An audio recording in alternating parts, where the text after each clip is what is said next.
ruanganku berantakan juga ya, mau meeting. Bagus gimana ya?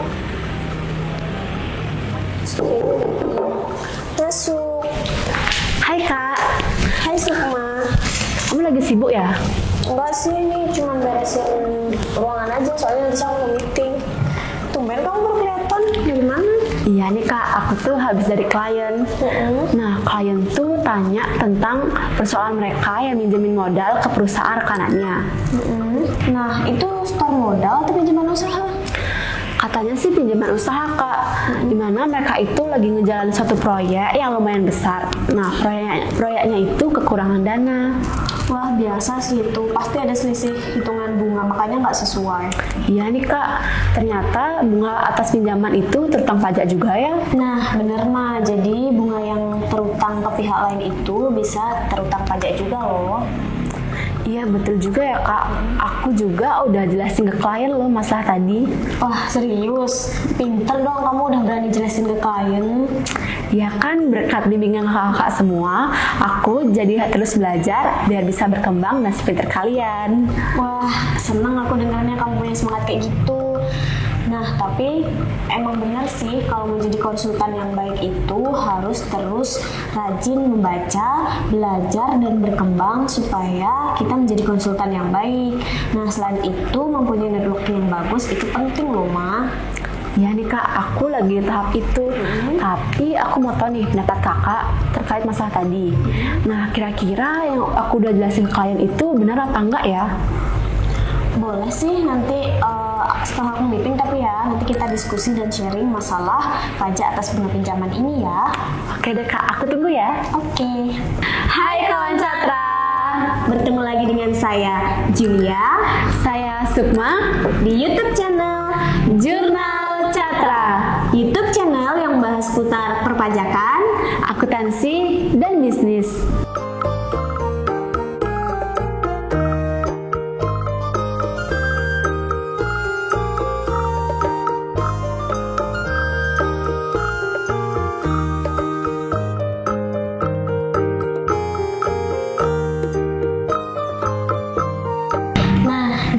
Sukma, kali ini aku nggak akan bahas tentang bunga bank ya, karena aturannya beda. Nanti aku dan kamu bahas tersendiri aja ya. Lah, terus kita bakal bahas bunga apa ya, Kak? Nah, kali ini kita akan bahas tentang bunga yang terutang kepada pihak lain selain bank. Contohnya kepada pemegang saham dan pihak lain selain bank. Kalau gitu nanti objek pajaknya apa ya, Kak? Nah, jadi bunga pinjaman itu nanti akan dilaporkan dalam SPT Masa PPh Pasal 23 dengan tarif 15% untuk wajib pajak dalam negeri dan bersifat tidak final. Sedangkan untuk wajib pajak luar negeri akan dipotong PPh Pasal 26 dengan tarif 20% bersifat final. Nah, tapi nih misalnya ada case di mana wajib pajak tersebut nggak punya NPWP, itu gimana ya, Kak? Nah, untuk wajib pajak yang belum punya NPWP atau nggak punya NPWP itu nanti akan dikenakan tarif 100% lebih tinggi. Oh, jadi gitu ya, Kak. Terus kalau pajak penghasilan atas bunga pinjaman itu jenisnya apa aja ya, Kak? Nah, jenis-jenis pajak atas bunga pinjaman itu ada bunga premium, diskonto, dan jaminan pengembalian utang, Ma. Terus kalau bunga yang bukan objek pajak PPh 23 apa ya, Kak? Itu ada beberapa sih, Ma. Yang pertama itu ada bunga yang terutang kepada pihak bank, kemudian yang kedua itu ada bunga sewa guna usaha dengan hak opsi, kemudian yang ketiga itu ada bunga atau penghasilan yang terutang kepada badan usaha jasa keuangan yang menyalurkan pinjaman atau pembiayaan. Nah, Kak, jadi aku mau tahu nih, kapan saat terutangnya pajak atas bunga pinjaman itu? Jadi, saat terutangnya pajak atas bunga pinjaman itu yaitu ketika pembayaran serta jangka waktu pembayaran berdasarkan perjanjian atau kontrak yang telah disepakati, Ma. Wih, Kak, kamu hebat banget ya.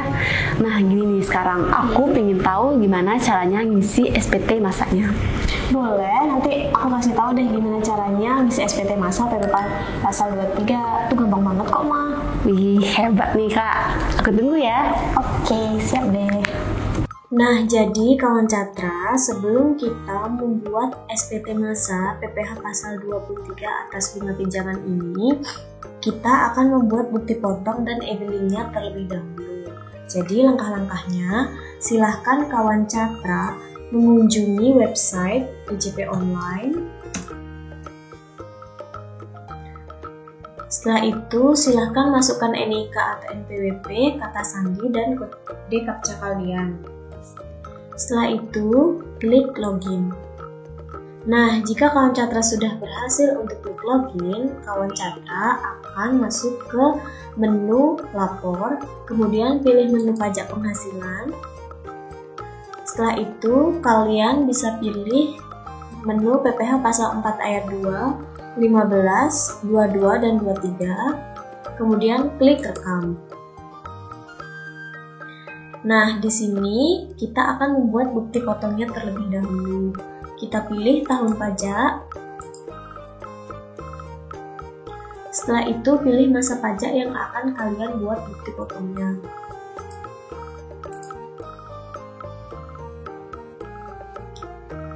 Kemudian, kalian bisa masukkan NPWP atau NIK dari wajib pajak yang akan kalian potong.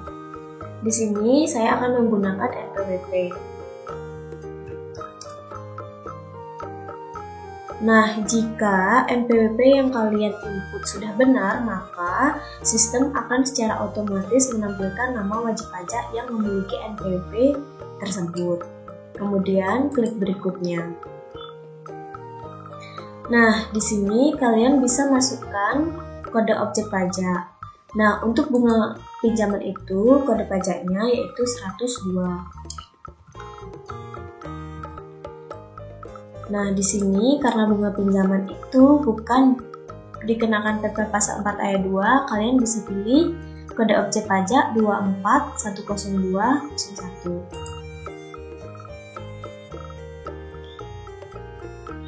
Nah, di sini kalian bisa pilih fasilitas pajak penghasilan, apakah tanpa fasilitas, atau surat keterangan bebas atau SKB, atau PPh ditanggung pemerintah atau DTP, atau surat keterangan berdasarkan PP nomor 23/2018 dan fasilitas lainnya. Di sini saya memilih tanpa fasilitas. Kemudian masukkan jumlah penghasilan bruto sesuai bunga pinjaman.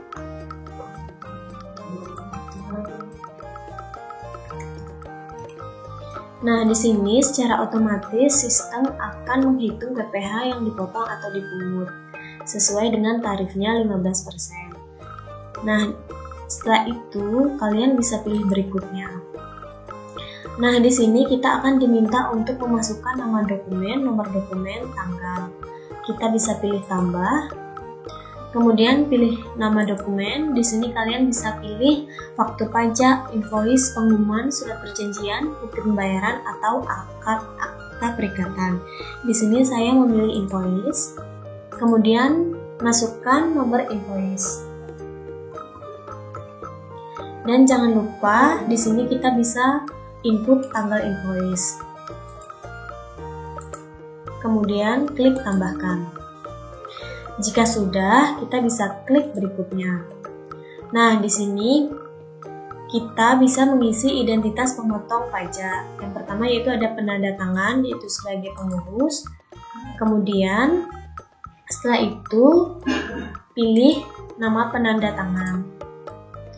Nah, di sini kalian bisa memilih apabila terjadi kesalahan atau dalam pembuatan bukti potong. Kita bisa memilih pengembalian atas pajak yang tidak seharusnya atau memilih pemindah bukuan. Di sini saya memilih pemindah bukuan. Nah, setelah kita mengisi dengan benar, maka kita klik centang. Lalu klik simpan. Nah, untuk melihat bukti potong yang kita sudah buat apakah sudah muncul, kita bisa pilih menu daftar. Kemudian kita pilih masa yang kita buat tadi sebagai kata kunci. Kemudian klik cari. Nah, di sini kita bisa klik. Kemudian kita akan download.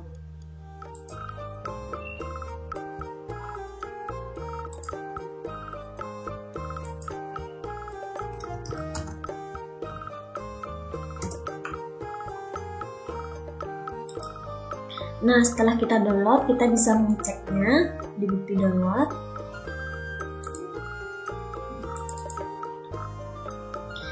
Nah, berikut bukti potong yang sudah kita buat tadi atas bunga pinjaman. Nah, kawan Catra, apabila kalian sudah berhasil membuat bukti potong, maka kalian bisa langsung membuat kode billingnya sesuai dengan pajak yang terutang. Nah, langkah-langkahnya yaitu yang pertama, kita bisa pilih menu bayar, kemudian klik e-billing. Nah, di sini kita bisa pilih jenis pajaknya. Karena bunga atas pinjaman termasuk objek pajak PPh pasal 23, maka kita bisa pilih kode objek pajak 411124 PPh pasal 23. Nah, jangan lupa dan perhatikan kode jenis setorannya. Di sini kita pilih kode jenis setoran 102 yaitu bunga. Kemudian pilih masa pajak yang sesuai. Kemudian pilih tahun pajaknya. Nah, di sini jangan sampai salah dalam memasukkan jumlah setornya. Kemudian klik enter.